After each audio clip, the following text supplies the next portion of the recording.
A British officer walks onto a beach in Norway. Bullets are flying, mortars are exploding, and he's playing the bagpipes, not hiding, not running, marching, full stride, kilt swinging, pipes blasting over the gunfire. Strapped to his back, a Scottish broadsword, slung over his shoulder, a longbow, and a quiver of arrows. This isn't a movie scene. This is Tuesday for Jack Churchill. He escaped from German captivity and made his way back to Allied lines. And when the men around him asked why he carried a sword into a modern war full of tanks and machine guns, many thought he was joking when he gave his answer. Any officer who goes into action without his sword is improperly dressed. This is the true story of the maddest soldier Britain ever produced.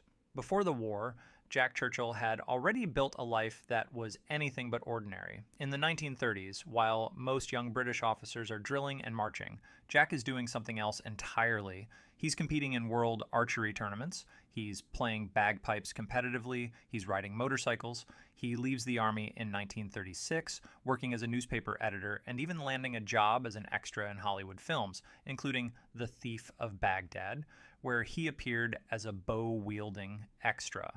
Then 1939 happens. Germany invades Poland. Britain declares war.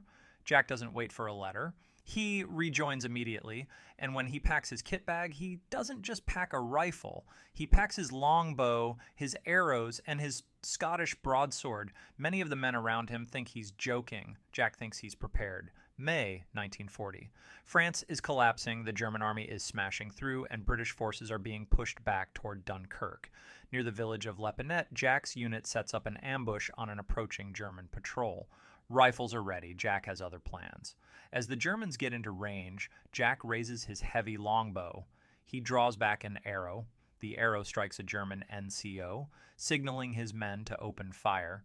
That single arrow marks what is widely believed to be the only confirmed longbow kill by a British soldier during World War II. Most men would call that the highlight of their war. For Jack, it's just the beginning. December 1941. British Commandos plan a daring raid on the German-occupied port of Vågsøy, Norway. Jack is one of the commanders. As the landing craft approach the beach, intense gunfire opens up from Nazi positions on shore. Jack stands up in the front of the boat. He starts playing the March of the Cameron Men on his bagpipes. He plays them the entire way in, through machine gun fire and mortar rounds landing in the water. When the ramp drops, Jack draws his sword. He leads the charge himself, hurling grenades and clearing resistance as his men storm the German positions. The raid succeeds in destroying factories, sinking ships, and capturing prisoners, and Jack walks off that beach with his sword still in hand. September 1943. Allied forces land at Salerno, Italy. The fighting is close, brutal, and dug in. Jack is leading a commando unit tasked with capturing a strategic village held by German forces. His plan? Infiltrate at night, use the darkness, and hit before the enemy even knows they're there. Leading a small, disciplined commando party, Jack systematically infiltrates the German lines. Moving from post to post in the pitch black, they use the absolute element of surprise. Jack uses his broadsword, surprise, speed, and aggression to catch the garrison completely off guard, forcing surrender after surrender in the confusion. By the time the night is over, Jack Churchill and his small party have personally captured 42 German prisoners and marched them back to Allied lines. For his brilliant leadership and continuous bravery at Salerno, he is awarded the Distinguished Service Order. Next, Jack is sent to Yugoslavia to fight alongside Josip Broz Tito's partisans. This is guerrilla warfare, ambushes, sabotage, and brutal hit-and-run raids through rugged mountains. It's a different kind of fight, but he strikes German positions on the island of Brach, but this operation turns into the most dangerous moment of his entire war. During the fierce fighting on Brach, Jack's unit gets cut off and surrounded by overwhelming German forces. As his men are killed or wounded around him, Jack refuses to surrender. He stands his ground, playing his pipes as the position collapses. A German grenade blast knocks him unconscious. When he wakes up, he is a prisoner of war. The Germans quickly realize they haven't captured an ordinary officer. Because of his surname, German intelligence mistakenly believes Jack is a relative of British Prime Minister Winston Churchill. Classified as a highly valuable, prominent prisoner, he is sent straight to the secure compound of Sachsenhausen concentration camp. But the Germans vastly underestimate who they are dealing with.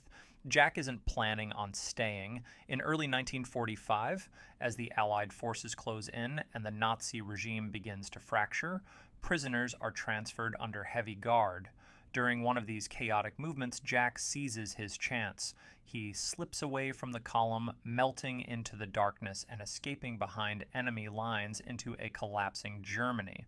For days, he moves entirely on foot with no support and no supplies.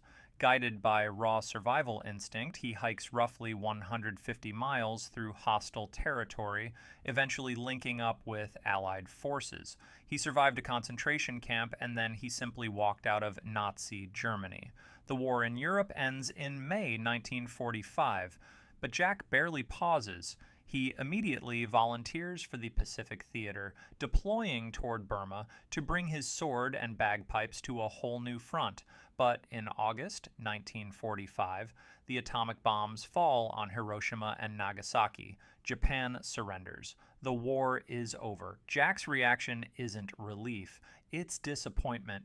He is famously quoted as saying, "If it wasn't for those damn Yanks, we could have kept the war going for another 10 years.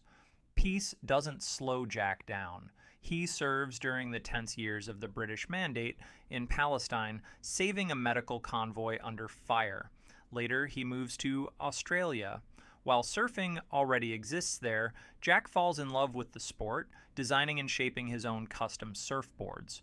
When he returns to Britain, he takes his passion to the extreme, becoming the first man to ever surf the 5-foot tidal bore of the River Severn on a 16-foot board he built himself.